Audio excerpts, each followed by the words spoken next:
जरूरी सूचना है आप सभी स्टूडेंट्स के लिए। स्टडी फॉर सिविल सर्विसेज का Android app Google play store में आ चुका है, उसको प्लीज तुरंत इंस्टॉल कर लीजिए।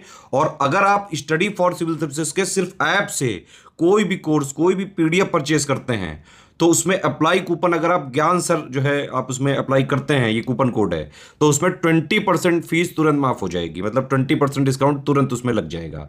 ज्ञान सर लिखना है, नॉर्मली ज्ञान सर स्मॉल लेटर में है सब कुछ, कोई स्पेस नहीं, कोई कॉलम नहीं, सिर्फ ज्ञान सर GYANSIR। इस तरह से अगर कूपन कोड लगाते हैं आप ऐप में बाई करने से पहले, जो अप्लाई कूपन वाले में आता है, तो 20% का डिस्काउंट तुरंत मिलेगा। वीडियो देखिए। अब बिहार के कुछ सांस्कृतिक परिदृश्य, बिहार के प्रमुख लोक नृत्य देख लेते हैं। तो सबसे पहले बिहार में आपने सुना होगा झिझिया नृत्य। यह नृत्य चित्रसेन एवं उनकी रानी के प्रेम प्रसंगों पर आधारित है। किस पर आधारित है? चित्रसेन और उनकी रानी के जो प्रेम प्रसंग है उस पर। कुछ इस तरीके का होता है, आप देख सकते हो झिझिया नृत्य। ठीक है। फिर खोलड़े नृत्य आता है आपका। कौन सा? खोलड़े नृत्य। शुभ अवसरों पर आमंत्रित अतिथियों के मनोरंजन हेतु प्रस्तुत किए जाने वाला यह नृत्य वैश्याओं अथवा व्यावसायिक महिलाओं द्वारा किया जाता है। ठीक है। जो वैश्याओं व्यावसायिक महिलाएं होती वो करती हैं, जैसे एक तरह से नहीं, वो होता है क्या बोलते हैं, नौटंकी टाइप की, है ना, डांस वांस होता है, उस तरह का मनोरंजन करा जाता है। फिर विद्यापति नृत्य की बात करता है। विद्यापति नृत्य कौन करता है? इस नृत्य में जो मिथिला के महान कवि हैं विद्यापति, उनके पदों को गाया जाता है। किसको गाया जाता है? विद्यापति नृत्य, नाम ही है विद्यापति, तो महान कवि थे जो मिथिला के विद्यापति, उनकी जो कुछ पद थे उनको गाया जाता है और नृत्य करा जाता है। करिया झूमर नृत्य की बात करें अगर, तो ये महिला प्रधान लोक नृत्य है, मिथिला क्षेत्र में काफ़ी प्रचलित है। करिया झूमर नृत्य भी कौन करता है? इसको महिलाएं ही बेसिकली करती हैं इसको। ठीक है। अगर आप बिहार से होंगे तो आपको ये पता होगा। धोबिया नृत्य आता है। फिर यह नृत्य बिहार के भोजपुर क्षेत्र के धोबी समाज में प्रचलित है। धोबिया नृत्य कहाँ प्रचलित है? धोबी समाज में। पवड़िया नृत्य की बात करें अगर, तो यह नृत्य जन्म आदि के अवसर पर पुरुषों अथवा किन्नरों द्वारा किया जाता है। ठीक है। पवड़िया नृत्य करते हैं जब कहीं बच्चा अच्छा होता है, सोहर सही से गाते हैं समझ लो एक तरह से, तो वहाँ पे पुरुष और किन्नर लोग गाते हैं पवड़िया नृत्य। लौंडा नृत्य की बात करें अगर, तो यह नृत्य जो है बिहार में मुख्य रूप से भोजपुर क्षेत्र में प्रचलित है। कहाँ पे? बिहार में भोजपुर क्षेत्र में प्रचलित है। फिर आता है जोगिड़ा नृत्य। होली के अवसर पर ग्रामीणों द्वारा सामूहिक रूप से किया जाता है, गांव वाले लोग गाते हैं ग्रुप में इसको। कौन सा नृत्य? जोगीड़ा तारा रारा, जोगीड़ा नृत्य, मतलब झिझिया, खोलड़िन, विद्यापति, करिया झूमर, ये सब बिहार के कुछ प्रमुख लोक नृत्य हैं। ठीक है। लोक नाट्य देखते हैं बिहार के। सबसे पहले आता है भकूली बंका। कौन सा? भकूली बंका, भकूली बंका। अब इस जो डांस है इसमें एक्चुअली जाट जाटिन जो नृत्य है वो करा जाता है, जाट जाटिन नृत्य। फिर आता है आपका कीर्तनिया। कीर्तनिया में भगवान श्री कृष्ण की जो लीलाएं हैं उनको वर्णित करके भक्ति गीतों के माध्यम से किया जाता है, मतलब श्री कृष्ण की जो लीलाएं हैं उनको वर्णित किया जाता है। सामा चकेवा, इसमें क्या होता है? सामा चकेवा भाई बहन से संबंधित लोक नृत्य व पर्व, भाई बहन से, जैसे रक्षाबंधन होता है वैसे ही। डोमकच बिहार का एक अत्यंत घरेलू और निजी लोक नाट्य है। डोमकच जो है ये कहाँ का है? निजी, पर्सनल और घरेलू है। जाट जटिन की बात करें अगर, तो ये जाट जटिन जो है ये सावन में होता है, सावन से कार्तिक माह तक चलता है, पूर्णिमा के आसपास। जो अविवाहित लड़कियां होती वो इसमें करती हैं, मतलब डांस करती हैं इसमें। कहाँ कब होता है? सावन से कार्तिक तक जो अनमैरिड लड़कियां होती वो इसमें डांस करती हैं। विदेशिया की बात करेंगे तो जो भोजपुर का क्षेत्र है उसके अंतर्गत मतलब बहुत ज़्यादा प्रचलित है। और इस लोक नाट्य का जो आरंभ है वो मंगलाचरण से होता है और महिला पात्रों की भूमिका पुरुष कलाकारों द्वारा निभाई जाती है। जो महिला पात्र होते हैं, है ना, वो पुरुष द्वारा निभाए जाते हैं। ठीक है। मतलब पुरुष ही साड़ी वाड़ी पहन लेते हैं, जैसे लक्ष्मी मूवी टाइप। ठीक है। अब देखते हैं बिहार के प्रमुख लोकगीत। तो सबसे पहले पूर्वी गीत। अब ये पूर्वी गीत बहुत जैसे शोकमय नहीं होते, मतलब पति जिनके दूर रहते हैं तो उससे अपनी जो उसकी दशा होती है, पति वियोग की पीड़ा होती है, उसको व्यक्त करते हैं ना गीतों के माध्यम से। जो अपनी उनकी माध्यम से वीरानियाँ होती हैं अपनी अंदर, अपने पति से दूर होने की पीड़ा को व्यक्त करते हैं। लगनी की बात करेगा तो लगनी राग के जो गीत हैं वो पूर्णिया, मधेपुरा, सुपौल, लहरसा, समस्तीपुर, मधुबनी, ये सब जिलों में विवाह के अवसर पर गाए जाते हैं। ठीक है। लगनी जो है नाम ही से पता चला लगन के अवसर पे है ना, तो लगनी। नचारी लोकगीत की अगर बात करें तो भगवान शिव की स्तुति की जाती है नचारी में। किसकी? भगवान शिव की स्तुति करते हैं। पर्व गीत की बात करें अगर तो भिन्न भिन्न पर्वों और त्योहारों के अवसर पर भिन्न भिन्न प्रकार के मांगलिक गीत गाए जाते हैं, जिन्हें पर्व गीत कहते हैं। पर्व नाम से ही पता चल रहा है, जो हर अलग अलग त्योहारों पर गाया जाता है। दीना भद्री की बात करें अगर तो इस लोकगीत के माध्यम से दीना और भद्री नामक दो भाइयों की वीरता को दिखाया जाता है मार्मिकता के साथ। किसको दिखाया जाता है? दीना और भद्री जो भाई हैं उनकी वीरता को। बिजामल की बात करें इस लोकगीत के माध्यम से राजा विजयमल की वीरता का वर्णन किया जाता है। किसकी? विजयमल की। सलहेस की बात करें, दौना मलिन ने जिस ढंग से अपने प्रेमी सलहेश को मुक्त कराया था, उसी प्रकरण को इसमें लोकगीत के माध्यम से सुनाया और प्रस्तुत किया जाता है। ठीक है, दौना मलिन थे एक, उन्होंने अपनी रानी को छुड़वाया था प्रेमी सलहेश को, उसी तरह से इसको दिखाते हैं। ठीक है, ठीक है। फिर आता है लोरकियान। लोरकियान वीर, लोरकियान जो है वीर रस का लोकगीत है ना, और इस गीत के माध्यम से लोरिक के जीवन प्रसंगों का वर्णन किया जाता है। जो लोरिक थे उनके जीवन प्रसंगों का वर्णन इसमें करते हैं। फिर गाथा गीत की बात करें अगर, तो बिहार के जो प्रमुख गाथा गीत कौन कौन से हैं दोस्तों? सलहेश है, लोरकियान है, बिजमैल है, दीना भद्री है, ये सब बिहार के गाथा गीत हैं। संस्कार गीत की बात करें तो बिहार के जो प्रमुख संस्कार गीत हैं, सोहर है, समदाउन है, गौना है। क्या क्या? सोहर, समदाउन, गौना, बेटी विदाई, कोहबर, खिलौना, बधावा, ये सब कुछ प्रमुख लोकगीत हैं बिहार के। चलिए बिहार के कुछ प्रमुख मेले देख लेते हैं। तो सबसे पहले सिंहेश्वर स्थान का मेला। कौन सा? सिंहेश्वर स्थान का मेला। ये हर साल शिवरात्रि पर लगता है मधेपुर जिले के सिंहेश्वर स्थान में। कहाँ पे लगता है? सिंहेश्वर में, मधेपुरा में। सिंहेश्वर मधेपुरा शिवरात्रि में लगता है। मंदार मेले की बात करें तो बांका जिले के मंदार पहाड़ी जो है, हर वर्ष जो खिचड़ी होती है मकर संक्रांति, उसके अवसर पर लगता है। ठीक है, मंदार मेला कहाँ लगता है? बांका जिले की जो मंदार पहाड़ी है, प्रति वर्ष वहाँ पे मकर संक्रांति पर लगता है। मुजफ्फरपुर का मेला, नाम से पता ही चल रहा है कहाँ पे लगेगा। सुहृदय संघ नामक साहित्यिक संस्था जो है, सुहृदय संघ नामक की साहित्यिक संस्था है, प्रति वर्ष मुजफ्फरपुर में इस मेले का आयोजन करती है, और इस मेले में प्रायः पूरे देश से जो साहित्य प्रेमी है वो यहाँ पे भाग भी लेते हैं। नहीं, जो लिटरेचर के प्रेमी होते हैं, साहित्य प्रेमी होते हैं। पितृपक्ष मेला, अब इस मेले में देश विदेश से हिंदू लोग आते हैं तथा अपने पूर्वजों की आत्मा की शांति और मोक्ष प्राप्ति हेतु पिंडदान करते हैं ना, पितृपक्ष मेला जो जिसको कहते हैं। जानकी नवमी मेला, यह मेला चैत्र मास के शुक्ल पक्ष की नवमी तिथि को, कब लगता है? चैत्र मास यानी मार्च में, शुक्ल पक्ष की नवमी तिथि को सीतागढ़ी में आयोजित किया जाता है जानकी नवमी मेला। वैशाली मेला की बात करें तो वैशाली के इस मेले में पूरे देश के जो जैन धर्मावलंबी हैं वो आते हैं और भाग लेते हैं वैशाली में, क्योंकि वैशाली आपको पता है जैनों के लिए कितना ज़्यादा इंपॉर्टेंट रहा है। सौराठ मेला की बात करें अगर, तो यह मेला मधुबनी जिला के अंतर्गत सौराठ नामक स्थान पर लगेगा, तो सौराठ हो गया। सोनपुर पशु मेला की बात करें तो देश का सबसे बड़ा पशु मेला है सोनपुर पशु मेला। उत्तर प्रदेश में भी एक लगता है बटेश्वर, है ना। देश का सबसे बड़ा पशु मेला कौन सा है? सोनपुर पशु मेला। विश्व प्रसिद्ध इस मेले को हरिहर क्षेत्र का मेले के नाम से भी जानते हैं। ये नाम याद रखना है, किस नाम से जानते हैं? हरिहर क्षेत्र के मेले के नाम से भी जानते हैं। ठीक है, अब देखते हैं बिहार के प्रमुख पर्यटन स्थल की बात। कुंडग्राम से शुरू करते हैं हम। ये किससे? कुंडग्राम से। तो 540 ईसा पूर्व में कुंडग्राम जो है वैशाली, उसमें भगवान महावीर का जन्म हुआ था, आपको पता होगा, तो ये काफ़ी ज़्यादा फेमस है कुंडग्राम। बिहार शरीफ की बात करें, आप यहाँ घूम सकते हो, जो पाल शासक धर्मपाल थे, 8वीं सदी में इन्होंने यहाँ आदंतीपुरी विश्वविद्यालय की स्थापना करी थी। किसकी? ओदंतीपुरी जो विश्वविद्यालय है उसकी, ओदंतीपुरी।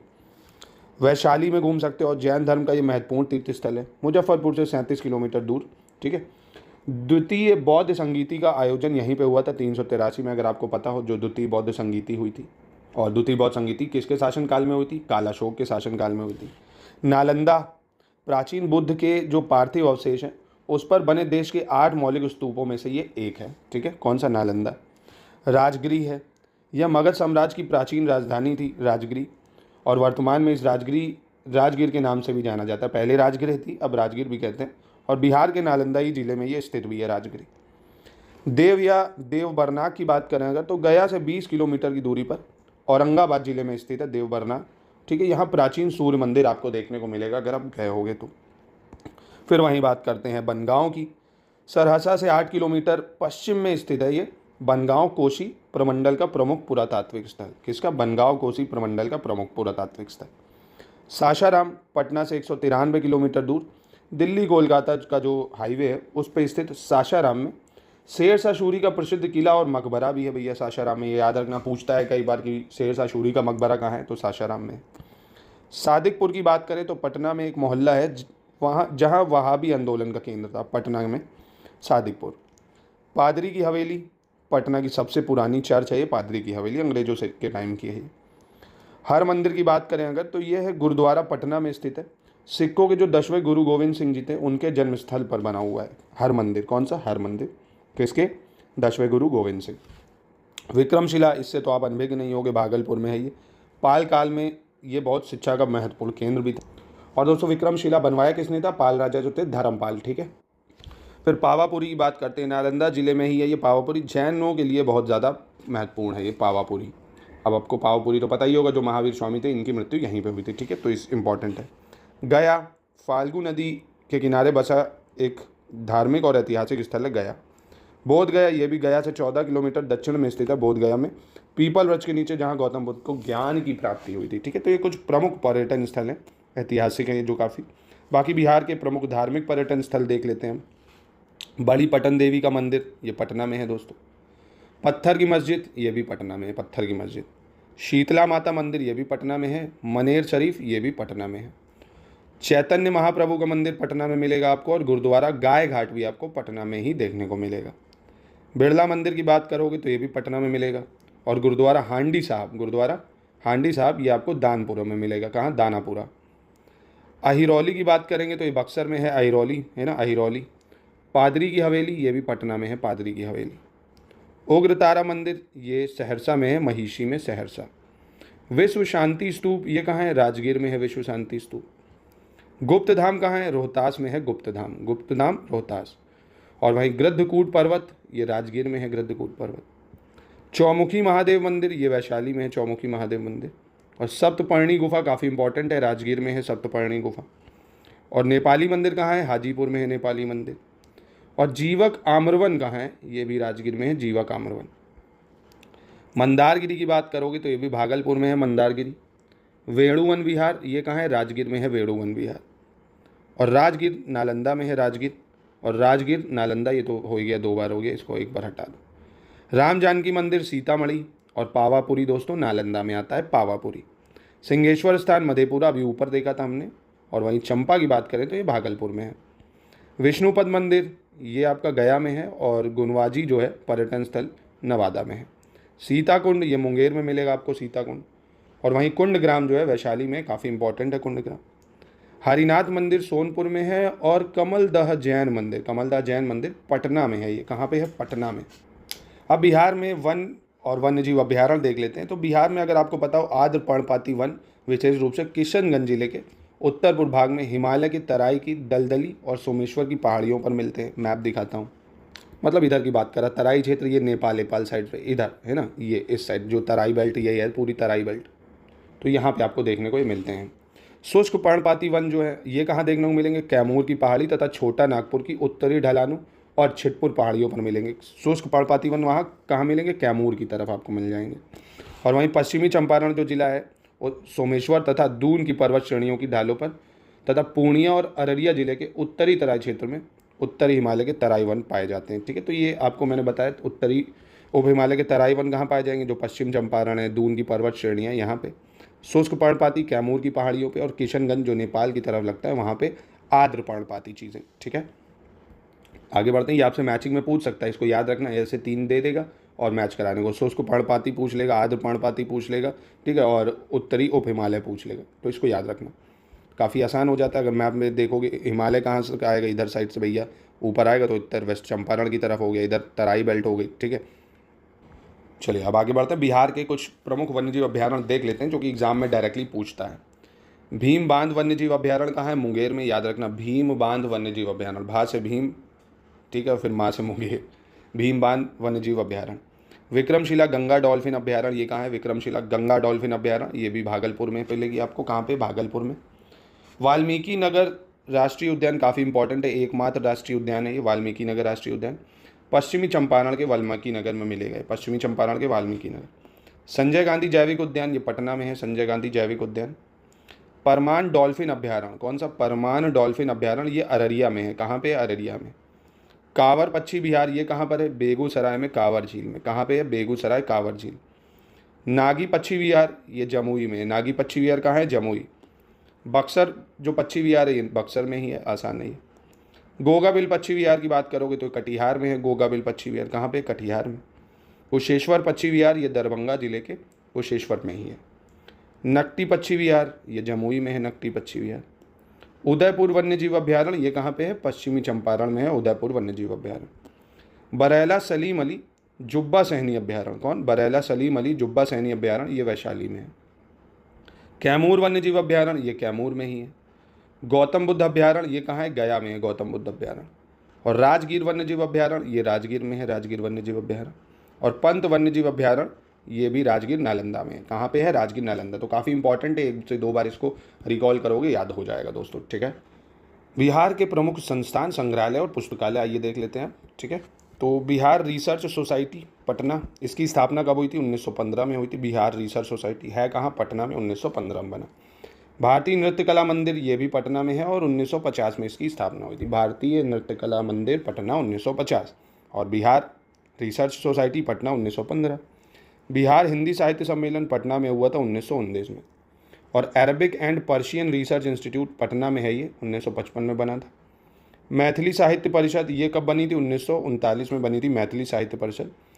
प्राकृत जैन शास्त्र एवं अहिंसा शोध संस्थान वैशाली 1955 में बना था ये भी। बिहार राष्ट्रीय भाषा परिषद पटना में 1950 में बना बिहार राष्ट्रीय भाषा परिषद।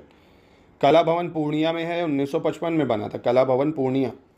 और काशी प्रसाद जायसवाल रिसर्च इंस्टीट्यूट ये भी पटना में बना 1950 में ही। बिहार उर्दू एकेडमी बनी 1975 में। और मिथिला संस्कृत विद्यापीठ दरभंगा में बनी 1991 में। कौन सी? मिथिला संस्कृत विद्यापीठ, ठीक है। अब विश्वविद्यालय और चिकित्सा महाविद्यालय, इससे भी सवाल काफ़ी बनते हैं। पटना विश्वविद्यालय जो कि भैया पटना ही में है, 1917 में बना था। पूछ सकता है कब बना Patna university. Patna medical college 1925 में बनी। दरभंगा मेडिकल कॉलेज जो कि दरभंगा ही में है, 1947 में बनी थी। तिलका मांझी भागलपुर विश्वविद्यालय जो कि भागलपुर में ही है, 1960 में बनी थी। कामेश्वर सिंह दरभंगा संस्कृत विश्वविद्यालय जो कि दरभंगा में ही है, 1961 में बना। मगध विश्वविद्यालय बोधगया में है, 1962 में इसकी स्थापना हुई थी। मगध विश्वविद्यालय Bodhgaya. AN Magadh medical college जो कि गया में है, इसकी स्थापना 1969 में हुई थी। नालंदा मेडिकल कॉलेज जो कि कंकड़बाग पटना में है, इसकी स्थापना 1969 में हुई थी। जवाहरलाल नेहरू मेडिकल कॉलेज जो कि भागलपुर में है, 1971 में बना था Jawaharlal Nehru medical college. SK medical college Muzaffarpur 1971 में बना है। और पटना डेंटल कॉलेज जो कि पटना ही में है, 1980 में बना था। बुद्धा डेंटल कॉलेज कंकड़बाग पटना में है जो 1985 में बना था। नालंदा खुला विश्वविद्यालय ये भी पटना में है, 1987 में बनेगा। जयप्रकाश नारायण विश्वविद्यालय छपरा में है, ये 1992 में बना है।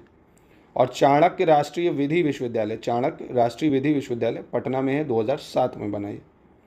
जननायक कर्पूरी ठाकुर मेडिकल कॉलेज मधेपुरा 2000 में बना था। ये पूछ सकता है आपसे क्योंकि इस बार इनको भारत रत्न मिल गया है। जननायक कर्पूरी ठाकुर मेडिकल कॉलेज मधेपुरा 2000 में बना। महात्मा गांधी केंद्रीय विश्वविद्यालय मोतिहारी में बना ये 2013 में। और वहीं नालंदा अंतर्राष्ट्रीय विश्वविद्यालय नालंदा में ही है और 2013 में बना भैया, ये 2013 में, ठीक है। तो दोस्तों इसको याद रखिएगा, ये था इंपॉर्टेंट लेक्चर पहला। अच्छे से इसको पढ़िए, जितना बताया है मैप के थ्रू जो चीज़ें बताई हैं वो मैप से पढ़िए। बाकी मिलते हैं नेक्स्ट वीडियो में, पूरी बीपीएससी आप कवर कर लेंगे इससे अच्छे से।